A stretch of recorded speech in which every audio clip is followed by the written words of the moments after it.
Talking to some of the best names in contemporary Christian music. This is the Hope FM Artist Interview. And welcome to this week's episode of the Artist Interview, a podcast from Hope FM, also on our partner stations worldwide. And I'm so pleased to welcome a fresh talent to the UK who've never been on European radio before. It's Mission House.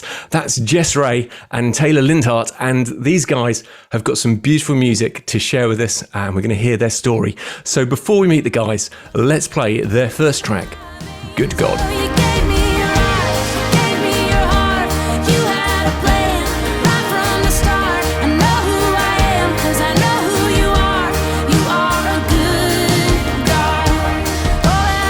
And that was Good God by Mission House. Hey guys, how you doing? We're doing great. Good to be here. Hey Gordon. Welcome to Hope FM. It's nice to have you with us. So I've got to say, we've played your music a little bit here on Hope FM, but you're not really very well known to people. And it would be lovely to correct that omission in our understanding. So would it be okay maybe if both of you shared a little bit of your life story, how you came to be working together on Mission House, but also where you came to encounter Jesus and your gift of music, how that all came about? Well, first of all, thank you for playing us. And yeah, Mission House really has a pretty short history so far. So we are super excited to be popping up in places we didn't expect and getting to meet new people and everything. So thank you. I'm Jess Ray. And so Taylor and I both have been doing music for quite a while separately. Then eventually we became really good friends back in 2015, started collaborating on different things, traveling a bit together. I grew up playing music with a lot of guys. So to have a friend that was a girl who was an incredible songwriter and just a blast to be around, we became friends very quickly and started collaborating a lot in music. And we both kind of share this similar thing of writing songs that maybe are informed by our faith and worldview, which is really both of our lives have been changed by Jesus.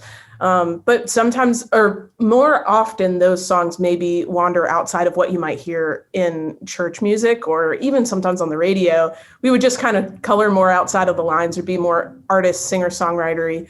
But both of us have this long history of leading worship for churches, however, not writing a ton of, for quite a while, not really writing worship songs. And then a couple of years ago, through kind of this gathering that was happening in what was then our hometown, Raleigh, North Carolina. I'm still there. Taylor's here in Nashville. And we started just meeting on Monday nights and worshiping with our friends. And before we knew it, we ended up writing songs just for that gathering. And then we're like, oh, these songs are actually, they're good. And we think they're good. And people keep remembering the songs or asking for them afterwards. So we kind of fell into writing worship music, which I feel like came easier because of the relationships we had built and a lot of the songwriting we had done prior to that, not for the church. It's been really fun to learn to write songs that are more congregational. So that's kind of how Mission House developed. So we're just a couple years in, and then obviously the pandemic happened in the middle of us really launching this new worship project. So we're excited because we're kind of starting to come out of that, or at least can hope for a future where we'll still be able to, we'll be able to gather all together and sing these songs together, because that's really what they're written for. They're written for people to get together and sing together. So we're excited about eventually getting to do that again. So. Sure. And what about you mentioned you've been worship leader for ages, but what about earlier on in life? Are you from a church-going family and you would say you've been a Christian for as long as you can remember? Or is there a moment when you go, I remember at that point? I would say that I do fall more in that, like I made some sort of decision when I was a small child, because my grandparents' parents are all Christians, of course, like nominally, and then some that are more like devout. Like I have very vivid memories of coming out of my bedroom in the morning to see my mom on her knees praying regularly. So I would very much, and Taylor knows my mom, I would attest to any stability in my life or like knowing the Lord probably is from the prayers of my mother and just her faithfulness. And so, yeah, I made a decision to follow, or began that, or kind of just grew up in that. But then there's a time where it becomes necessary to grow roots of your own. And I would say that probably happened around middle school. And I had a couple of friends who, it's like funny because middle school is a great time. I mean, I had stupid friends too, bad influence kind of friends, but I actually had a couple of friends who were like serious about being Christians, and kind of this like cool, edgy way or something like that. And I fell in with that kind of crowd actually. And we started making music. And so my relationship with God and writing songs has always kind of been on the same timeline and kind of intermingled my whole life. So, yeah. Yeah. For me, my family grew up, I grew up going to church with my family. It was just like, we have to do this. This is what we do every Sunday. Really, as a kid, like, I think I attach a lot of those Sunday morning memories with just like being forced to wear a dress and pantyhose. Ladies know what I'm talking about. And it's just like, so do you remember bobby socks? The short socks with lace around them. Yeah, that's my memory. Those are called bobby socks. Yeah, bobby socks. Just like you've educated us. I didn't know that. I knew the socks you meant when you described them. So that was sort of my memory. Is like, this is this place we have to go and kind of be restrained for a period of time, and and then we would always like the kids at church, like these kind of Sunday school kids that I would hang with. We would just play dodgeball while our parents were in the fellowship hall talking, and like someone would just end up with like a bloody nose, and so I don't like church didn't it. That to say, like, it was kind of a social place for me as a kid.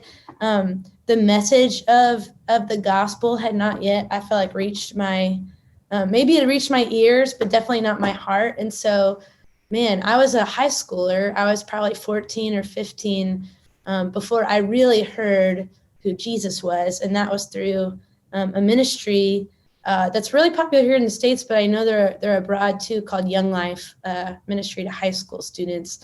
And had like a college age leader who just came and hung out with me a ton, would pick me up from school, just spend a lot of time with me. And then meanwhile, we had these kind of weekly gatherings and I heard about who Jesus was. And so had this great experience of like hearing about the gospel, hearing about this God become flesh to dwell with us. And then at the same time, getting befriended by a person who's kind of living that out for me. So that story really gripped my heart. Yeah, as a young teenager.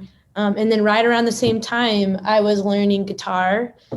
We had just moved to a new town and I didn't have any friends. Didn't have a lot of friends. And so my dad had a guitar from his college days and he would pull it down every once in a while. And it occurred to me one day, because I'd always loved singing, that, I could learn guitar and learn how to accompany myself. And so he taught me like an Eagles song called Take It Easy. And then I just really picked it up from there. I learned a lot of Sarah McLachlan. I was a huge Sarah McLachlan fan in the early 2000s. And then I kind of realized that I could play, they asked me to play at Young Life. And I started going to a church, like a different church than my family. And I got in on the worship team. And there was a woman on the worship team who really like kind of took me under her wing and gave me a lot of music to listen to. And so that was kind of my entrance into like, I didn't realize that these two things happen very separately, meeting Jesus and then also music becoming such an important part of my life. And they kind of dovetailed. And and then I think, like Jess said, that story of God becoming real in our lives, I think has worked its way into our music. And I don't know that either of us ever sat down and said, I'm going to write Christian music, but it just, as we were just telling the truth, that's kind of what happened. Talking to some of the best names in contemporary Christian music. This is the Hope FM Artist Interview. You mentioned about someone giving you lots of music to listen to. Was it all Christian music? And if so, who were you listening to? Who's been your influences with regards to Christian music? Christian music for me started with, I don't know if you guys will know this, they had these, there was a group called Enter the Worship Circle, which was a group of a lot of different worship artists. And they basically put a microphone in the middle of the room and then just played their instruments and sang these songs. And the recordings are pretty raw, but these really heartfelt worship songs. Mm-hmm. And I think that was the first worship music I really heard as a kid, besides maybe things that like, I don't know, just were on the radio. But that really like definitely spoke to me, I think, because the emotions felt really true. And just the expression of it felt very honest. And that really appealed to me, because a lot of the stuff I was listening to really, I don't know, other Christian music, I think. Well, another CD she passed to me was Sandra McCracken, who we get to write music Now with and hang out with now, yeah. which is really fun. Totally. And what about for you? I definitely listened to more Christian music. I mean, my parents enjoyed lots of different stuff, but in the Christian category, I really did grow up like enjoying, like Jennifer Knapp would have been the earliest one for me, and then it would be Nicole Nordeman. Just people in the singer-songwriter artist category writing very deeply about, almost devotional about like their relationship with the Lord. So Nicole Nordeman, but then it's super funny because I was, this is going to sound random, but I was perusing the page of the interviews you guys have done, and Skillet was like a massive influence on me for like this like kind of Skillet. Punk phase, or what? It wasn't even punk, but I mean, I was like, I kind of had more of that attitude, like, but like in a Christian way, like we're like aliens and strangers to this world. So like Skillet has been around so long that it's fun to see like they're massive now, but like people were diehard about them, like even before the albums I listened to. Like I probably came in on their third or fourth album, but then like my youth pastor, who's 5-10 years older than me, was like diehard Skillet fan with their like first or second album. So they've just had this massive long career. But yeah, they offered this, even though it was a very different style music than folk, some of the stuff I originally listened to, I think what I loved about it was this very raw, real, like relationship with Christ, understanding of the challenge of trying to live that out in the world.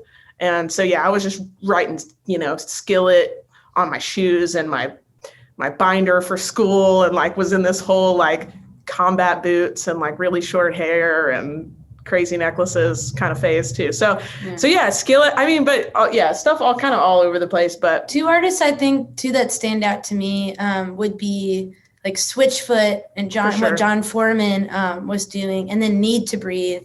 Kind of two bands that I feel like sort of were telling like a gospel story, a Jesus story, but in language that like was pretty universal. Yeah. And a lot of people like Need to Breathe was huge when I was in college because they were from the area I was from. And I think like those even going to those concerts live and like thinking about, the way that John Foreman was writing and just musically what he was doing, I think it almost felt like, oh yeah, like there's no limit, like as a Christian musician, like they were inviting us to kind of imagine like there's no limit really to what we can do, like musically and just getting creative. And the theme with all these people, Skillet, Switchfoot, Need to Breathe, like and then us, we kind of, there's a lot about our artistry that kind of borders on, we'd like to just be great music to anyone, we'd like to be able to fit in mainstream just because we're simply making great music, but it's being informed by our worldview. And I think all of those bands have really kind of lived on that line most of their careers. So and actually that was something that came out very much from the interview with John Cooper from Skillet. Was when I was researching them, the numbers of times I came across people who said, I wasn't a Christian, I didn't know you were a Christian band, I listened to you because you were just great, and now I'm a Christian. And they would say it was because of Skillet that they actually looked into Christianity in the first place. So being able to be in that space where you can bring good news and light into places that otherwise just miss out on it is an amazing place to be. So, hey, and guys, just say you are very musically gifted. Well, I really like your music, so I'm sure that there's great stuff ahead. We've mentioned lots of names. Are other people that you've done tracks with that are well known in the music scene yet? Well, we'll play. I think I Don't Have Much is one of our biggest songs, and we've got to collaborate with Josh Baldwin, who's with the whole Bethel crew. Yeah, he's a well-known chap. Yeah, we'll discuss that then when we get to that point, because that would be interesting to know more about. We've got another track from you right now. This is called Never See the End. Would you like to tell us a little bit about the backstory? Why did you write it? What's it all about? Yeah, I would love to. That song was written after I got home from a trip to Utah.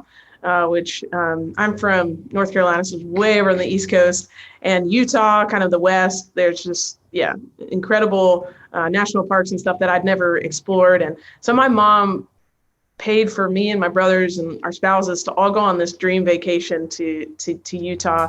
And we had this cabin out in the middle of nowhere. And so one evening we're trying to do like a bonfire outside, and we were 50 minutes from even like the nearest grocery store. So you could see the Milky Way. I mean, it was just beautiful, sky full of stars. And one sweet thing about my very Southern, wonderful mom is that she is just unafraid to pray for anyone at any point or to make things like very spiritual. So we're just hanging out, and she just stops us and is like, guys, we will never, ever see the end of his goodness. And we're like, yeah, Mom, totally. And like went back to making s'mores or whatever we were doing. And it was maybe a few weeks later, I was sitting at the piano, and for whatever reason, that moment came back to my mind. And I was thinking about my mom and just how really in the couple years leading up to that point, she had walked through just devastating circumstances in her life. The end of her marriage after fighting for it for 10 years. She lost her mom and then her dad, kind of all in a 3-year period of time. And I was just thinking about how, like, if anyone could just decide not to declare that anymore, that about God's goodness, like my mom has the reason or the right to do that, I guess.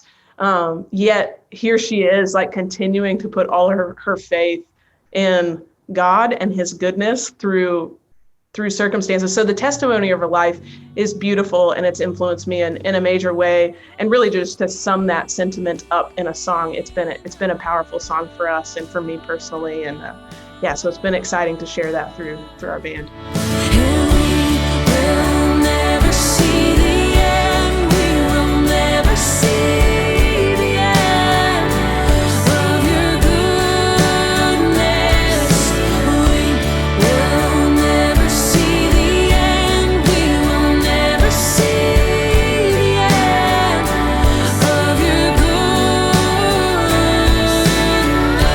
And that was Never See the End by Mission House. And I'm very pleased to say that Mission House are still here with us on Hope FM and our partner studios for the artist interview. Guys, thanks so much for all you've already shared about your journey and for what you shared just then, Jess, about the song and where it came from and the pain that your mum suffered, and yet her faith is still so strong in it. And it'd be lovely if right now you were happy to pray for our listeners. God in heaven, we thank you that there's a mystery that somehow you can be with all of us right now at the same time, no matter where we are. God, that you know what we're facing, you know what happened yesterday, and you know what will happen tomorrow. God, that you know us each by name, that you care for us. I've seen that happen. I've seen that to be true in my life many times. And so, God, I pray right now for your presence to be felt by every listener, a sense of your love, your closeness, a sense of your provision and care, a sense that you're a good father and a good friend. No matter what we face, that we are not alone, that we do not face it alone, that you have given us everything we need and will continue to.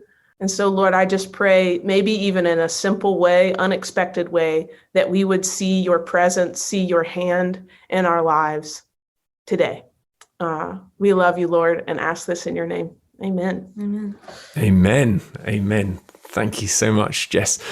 So if you're listening at home and you're not sure who this Jesus is that Jess and Taylor and Gordon are talking about, just want to give you the opportunity to pop online to www.findachurch.co.uk. That's if you're in the UK, and if you're abroad, feel free to contact the station you're listening on and ask them to recommend a really good church to you, because there are many churches that would love to help you to find out more about God's amazing love. Guys, well, it's 2022. In fact, we're recording this in January 2022. Now, Taylor, you are wearing a woolly hat. I have noticed you're wearing a woolly hat. I'm in a t-shirt here because we're in the UK. You know, it's January. It's like the Bahamas. It's not really. It's cold. I'm kidding. But is it? Are you in Nashville at the moment, you guys? Yeah, and I'll say it's cold. I think cold's relative. Tell them what So happened a couple days ago. yeah, well, listen, Nashville, we just emerged from a blizzard, if you will.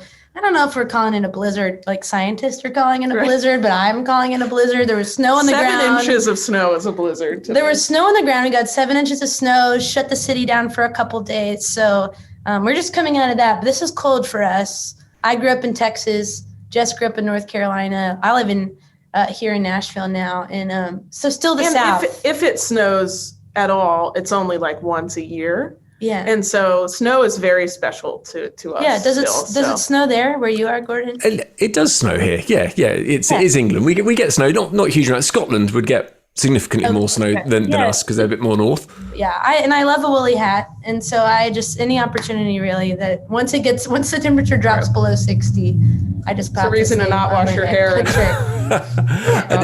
Were you in Nashville for Snowmageddon? Which was that a year ago? Oh yeah, I was here. I was here for Snowmageddon for sure. That was like almost a week we were shut down and closed off, and yeah, it was kind of fun. People don't own sleds here, so you just make sleds out of cookie sheets, and I used my dog's bed. I just tried lots of different things. So yeah. Wow. You know what? We should go into business. We should do a sledge importers. We could be like the only person with sledges to sell them in Nashville. Love it. Yeah. You have to do all your business in about 1 or 2 days. The rest of the year, you just get to go on holiday. It's easy. That sounds like my kind of job. But probably that's not what God has for you. So 2022, what is Mission House going to be doing? Yeah. Well, we're really excited about that. I think too, we don't fully know. We just at the end of 2021, hard to believe that year is already over, but we just did a really great we did a live show in our hometown of Raleigh, North Carolina, filled the room with our favorite people and played kind of old Mission House songs and also some new songs we've been working on. And we recorded the whole thing and filmed the whole thing live. So at some point this year, probably first half of this year, I would imagine we're going to be sharing that with people. And I think we're both really excited about that. It was such a beautiful evening. We got to include some of our talented other artist friends in that. And so just sharing that with folks. We feel like we released a studio album in 2020, and but we really feel like kind of more the magic of what we do is felt in sort of the live experience of it. So we're also really excited to just be back with people now that kind of the world is seeming to open up again, and looking for safe ways to do that and gather with folks and worship in person, because we just feel like the music we make isn't just meant to be we don't want to be performers necessarily and just sort of have people sit down and we entertain them. We really want people to engage with us and kind of sing the songs with us. We've always said that from the beginning. There are songs that are meant to be sung together. So we're hoping to we're planning a tour this spring, and we'll kind of be booking that and sharing more about that here coming up. And hopefully if anyone out there wants to help us book our UK tour, we're really crossing our fingers. I told Jess, maybe this is our ticket across the pond. This is it.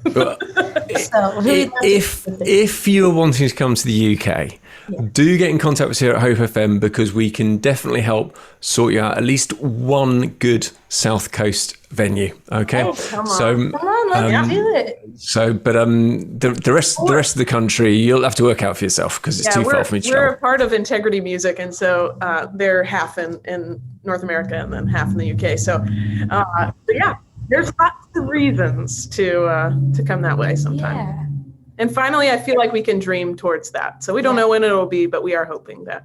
That's right. And then we just want to get back in the writing room. We want to write more songs together and kind of dig in and listen to what God might be, wanting to say, wanting to speak to us individually, and then maybe just hear what he has. So we're excited about that. I don't know. Maybe we'll make a new project this year. We're very, as a duo, we still feel kind of new, and kind of like we're Figuring it out. We're figuring it out as we go, and in this new frontier of, I don't know, digital music and pandemic life, and just coming out of that. I think, there was probably a time in 2020 when we were feeling pretty disheartened because we felt like we had a lot of momentum kind of going into that year, and just a lot of things got shut down. But I feel pretty hopeful going into 2022 because I think one thing a lot of us, and this is for anyone listening, one thing we've all learned how to do these last couple of years is to be really creative, to think outside the box and go, okay, well, this is how I always used to do things, but maybe I could let go of the way I saw it, the way I thought it needed to go, and just open myself up to like, this is the way it is, or this is maybe the way that God is inviting me to think about something differently than I ever did before. So I know it's true for both of us, the things that we're kind of feel like our hands are into now, like, I don't know that we would have planned that out on our own, but we're just kind of learning how to yield and trust. And that's a beautiful thing. That is a beautiful thing. And what about your relationship with Jesus? At the moment, it's been funny times, I guess, with churches maybe not happening, you're not doing all the things you want to do. But what is Jesus, do you think, wanting to teach you to in 2022? Well, it's funny. I'm like over here, like, yes to everything Taylor was just saying, because if there was a thing I've been realizing kind of over the past few months, a theme is just to let go. Like, I think it's just so funny how many things unraveled in the past few years, even just for me personally, like plans I had or whatever, yet I still somehow keep trying to control or manipulate things to have this outcome that I want. And I think only recently, the past few weeks, past month or so, as just a lot of unexpected things kind of happened in my personal life, I was just like, really starting to feel this sense of like, isn't it just easier to relax into maybe what the Holy Spirit or the Lord is like speaking or doing, and to stop wasting so much energy really fighting against that. And so, yeah, for me, it just is a lot of what Taylor was just sharing, of just letting go, trusting the Lord, being able to imagine that things can work out a different way than I feel like they will. And just kind of continue to wake up every morning, pray about the day, ask for the Lord to be a part of it, and then just carry on. And really, like, yeah, I think that there's a peaceful, lighthearted way. And life is incredibly difficult, and it throws you a lot of curveballs. So I know I will say this one day and fail at it the next, but a sense of just like walking out my days with the Lord. I'm hoping to do that again in 2022, yet maybe hold things a little more loosely and see what else he might have in store if I am willing to do that.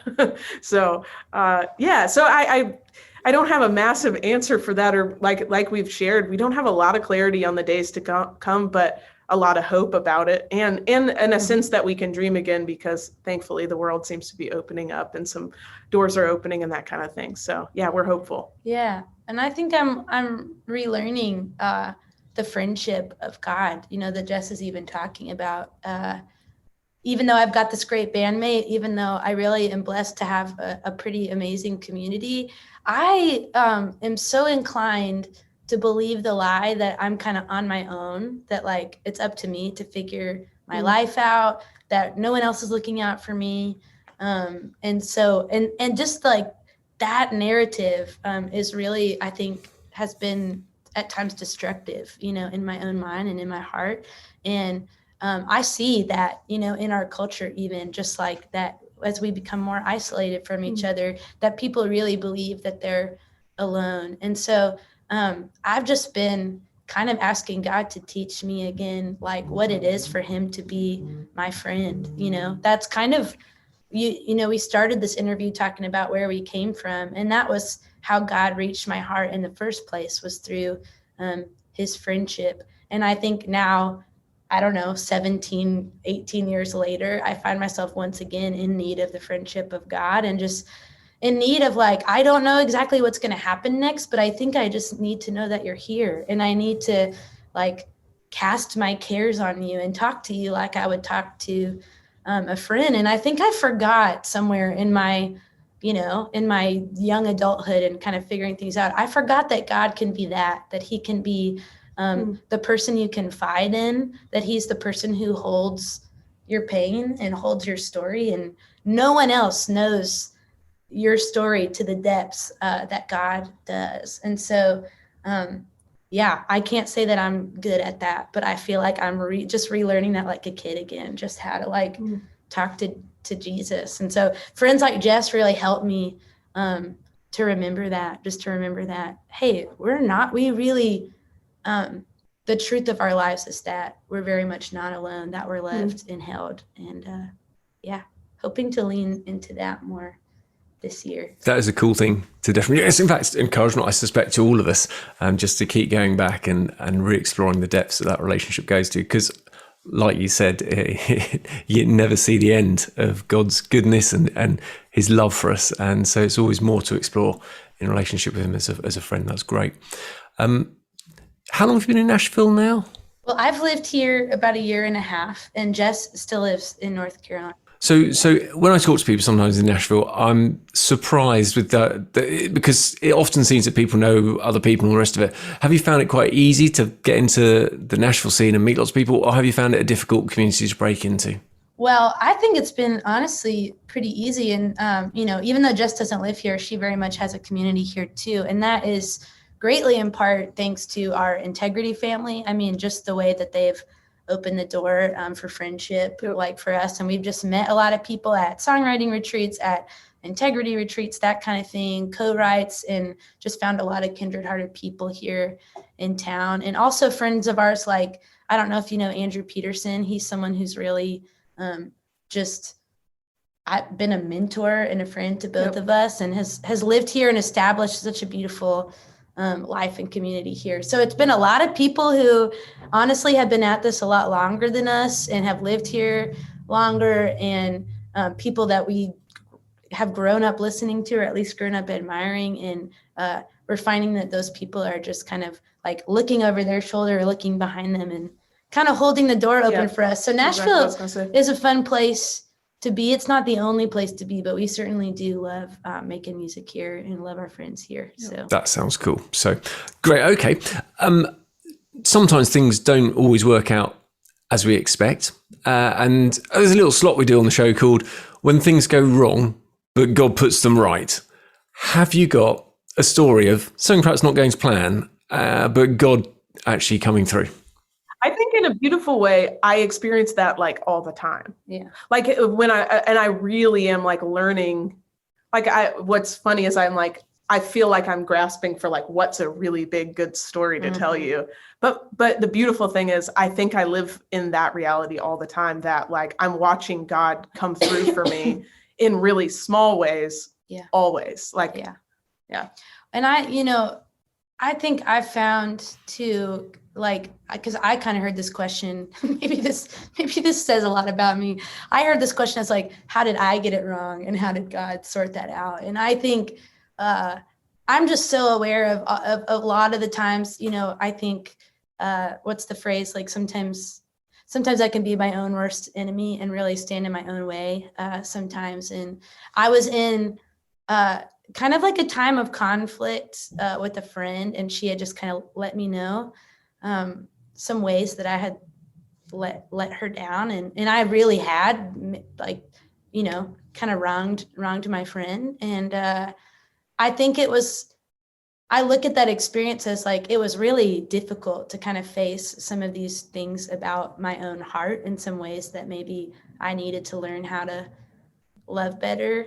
And but really through that process, like there's this prayer that we pray in my church every week. It's the kind of church where you like say the same prayers a lot of times, like every Sunday. And there's the prayer of confession, and it's, most merciful God, we've sinned against you by what we have done and what we've left undone. And there's this experience of kind of like praying that prayer of confession every week. And so I started doing that for a short amount of time every day.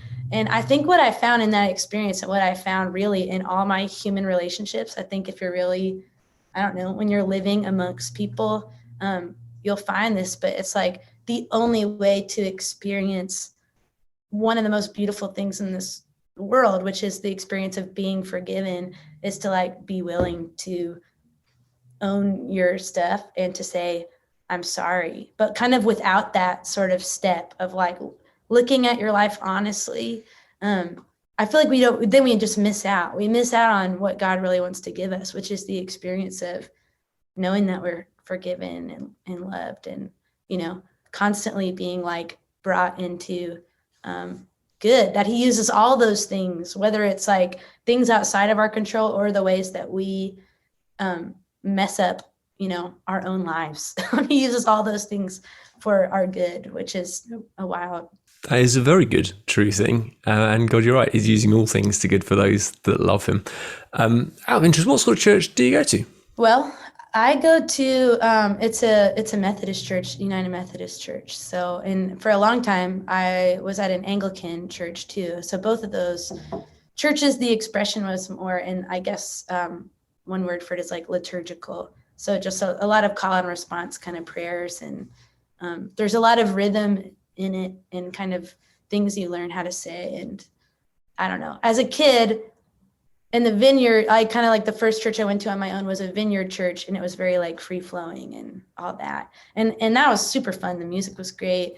And I kind of thought like any church where they just repeat the prayers all the time, like that's just like, man, there's no freedom in that. And then I think it's just beautiful because we've both experienced this. We get to play in a lot of different church contexts, and like I'm in this liturgical setting now, but the vineyard still feels like a home to me too. And I think we found that like there's a lot of beauty in all the expressions of the church, and we need them all. So it's like we need the sort of like free flowing, spontaneous worship, and we need the prayers of the saints like that have lasted for, I don't know, centuries. Like, and all of that makes it this really beautiful thing. So that's the church I find myself in now. But really, I feel like I belong to a lot of different traditions and streams, I guess you would say. I don't know how you feel. Yeah, I grew up and have just returned to the Christian and Missionary Alliance, which is a ministry or a denomination that's pretty small in the U.S. and then really pretty large in other parts of the world. So I'm not familiar with it in the UK. Where's it big? Like in Vietnam and in the Congo, like it's massive. Okay. Like they have their own like kind of it's like a really big denomination in specific parts of the world, and then they're all over the U.S. But really still relatively small. It was birthed out of A.B. Simpson in like late 1800s, kind of alongside of the Assemblies of God, and they would have split at some point early on. And so so that's what I was raised in, very missions minded, globally minded denomination. And I've just recently started going to a CMA church again. So yeah. Cool. And you mentioned being mission minded. Is that where the name Mission House started coming from? Mission mindedness, or not at all? I mean, in a way, like I had a fascination with just the idea of a mission house of like which planting. What is a mission house? It's when someone plants a house, or missionaries plant a specific home that is for the flourishing of the community that it's in. So, often they're like much bigger buildings, or their homes, or their like complexes or whatever. But it at its roots, or at its core purpose, is to to overflow in blessing to the community that's around it. And so that's really the idea that we had with this music, was like making music that, and really building community around it that overflows into being a blessing to the people around us. And so Mission House is very much a duo, with Taylor and I being kind of the lead people, but we really represent a whole community in Raleigh of worshipers and believers, and have kind of seen the way that it has influenced a whole group of people in a city. That is definitely a cool name to have in that case. Now I understand it better. I'm like, I like that. That's neat. Yeah. So talking about church, let's talk about the Bible quickly. Pretty important book, I feel. Do you have a character in the Bible that you most feel you relate to? And if so, who and why? I think for me, it's David, always been David. And not just because he was a songwriter, but I think just like I don't know, just from the beginning, like when you just kind of imagine this boy feeling like at home in the fields and then kind of being called into this kind of place in a role that almost didn't like fit him, you know. And I like, even in the story of David and Goliath, I'm always struck by the part where the king tries to put the armor on him, you know, to go fight Goliath. And then really like he can't fight that battle in anyone else's armor. Like he has to do it himself, like the way that God made him to walk into that. And I think, I've just always loved that. And truly like, you know, David gets a lot of credit in the Bible, but he was such a flawed character and such a flawed person. But that honesty, you know, kind of that I was saying earlier, like I think he also just exemplifies that of owning the ways that he has hurt people, the pain he's been responsible for, you know, and he gets to experience all that kind of God has for him in the brokenness of his story. And yes, and he was a songwriter, and so probably just the poet in the field speaks to me. Totally. And I could say a few people, but I will go with David as well, of just like, I feel like he does give permission. I feel like we both feel like we have big feelings. Like we just are people who feel a lot and kind of can feel really high sometimes and very low sometimes. And I think what's beautiful about David is you see in scripture, like kind of permission to really speak to God like a friend, be incredibly honest and confident and emotional, because I am just emotional sometimes. And so that's really beautiful. And then, I've actually just been reading through like David's story and just really amazed at, though he had his failings, he had a desire to like follow God's way and like an undivided heart towards like committing to the way of God. Even if he strayed from it, he would always come back. Mm-hmm. And I was just seeing like, because I got past David's story and into like all the split of the kingdoms and all the kings, and God would continue to bless, 6 or 7 generations down. Out of honor for his relationship with David, he would bless kings that weren't even still walking with him.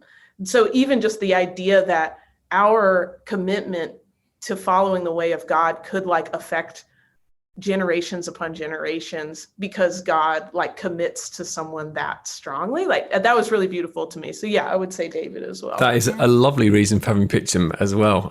So clearly reminds me of the song The Blessing, where it talks about generations. It's a beautiful thing. It's nice that we can walk in God's blessing and pass on that blessing as well to those who follow us. So if people want to connect with you, where are you on? What's your web address and things like that?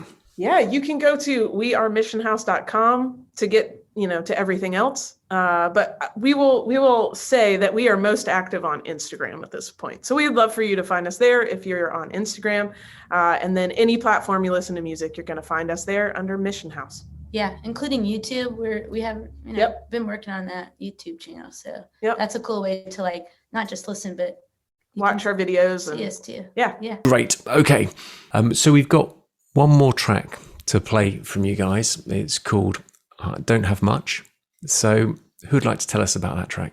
So I Don't Have Much is a song we've been singing, it feels like a long time now. Jess and I, fun story, we were just leading worship. Before we were Mission House, we were leading worship together at a women's event, and they needed us to fill some time at the end, really, while people were kind of receiving, people were leaving and receiving, some people are being prayed for. It was that kind of moment at the end of the thing. And they said, oh, keep playing. And so we were just playing some chords. And I heard that chorus, I don't have much, I don't have much. I have a heart that beats for you. I have a heart that beats for you. And for me personally, it was a time in my life, like just I think personal circumstances, and I was trying to make music work for me, but really that looked like I had like 5 different random jobs I was doing, and my car had broken. Like there's just like, when things just kind of feel like they're caving in on you and you're like, I don't know how I'm going to pay that bill. I don't know how I'm going to do this. I have no clue how I'm going to even make it a month from now, but I'm like right here today. And I felt like I was just very in touch with my need and very in touch with my I couldn't hide the mess kind of thing. And so that's what I felt like I could sing to God. It's like, I don't really have anything for you. Like, I don't have anything impressive to show you. I haven't made anything of myself at this point, but I have this, like, I have my heart, and I still find myself in this story. I still love you. I still want to follow you. And really, I think, even though those aren't necessarily the circumstances of my life anymore, the heart of that song still feels so true, I think, for me and for us. And when we lead that for people, just going, I think the place that God really wants to meet us is our lives just as they are, not as we wish them to be. And that's where Jesus met people. They would try to show him the image they wanted him to see, and he always spoke to the real person. And so I think that song really invites us to do that, invites us to just be a real person in front of God and encounter God and his love for us. And we were really excited. We're big fans of Josh Baldwin, who's also a North Carolina guy. And we just love him. And we're so excited that he wanted to sing on this song with us. And so he's obviously part of Bethel Music. So how did you guys connect with Josh then? How did that happen? He heard it at Bethel. Yeah, that's actually really fun. Before we met him, he heard the song. We had some mutual North Carolina friends, and so he knew the song. And then one day we got a text from someone like, Josh Baldwin's leading your song at Bethel, and sent us this video clip, and we're just like, what? What is happening? That's crazy. And like, only our moms listen to us. You know what I mean? And so it was just pretty weird, pretty crazy. And then we reached out to Josh and thanked him, and kind of struck up a friendship. And then turned out Josh was up for singing the song with us. We loved what he brought to it specifically, and just kind of like a different energy and like way of singing it. And so it was fun to do it with him. There's an acoustic version out too, in addition to the kind of full studio one. But he is the nicest guy. I don't know if you've ever had him. He's got kind of country accent. Oh man, I mean, just down home kind of guy. He is just fun. Yeah, he's wonderful. We love him. We haven't yet had him on the show, but I do like getting recommendations from people. So perhaps we should extend an invite. He'd be easy to talk to, that's for sure. Yeah, that would be fun. So okay, I've got to say, it's been a delight meeting you both. I really appreciate you making time for us today on Hope FM to hear a bit about the Mission House story, a bit about your heart, a bit about what God's doing with you, and a bit about what you're planning, or in fact even just letting go of, to let God move things forwards in the forthcoming season. So I just want to say bless you guys. Thanks for joining us. And this is your track, I Don't Have Much. God bless you. Thanks. You.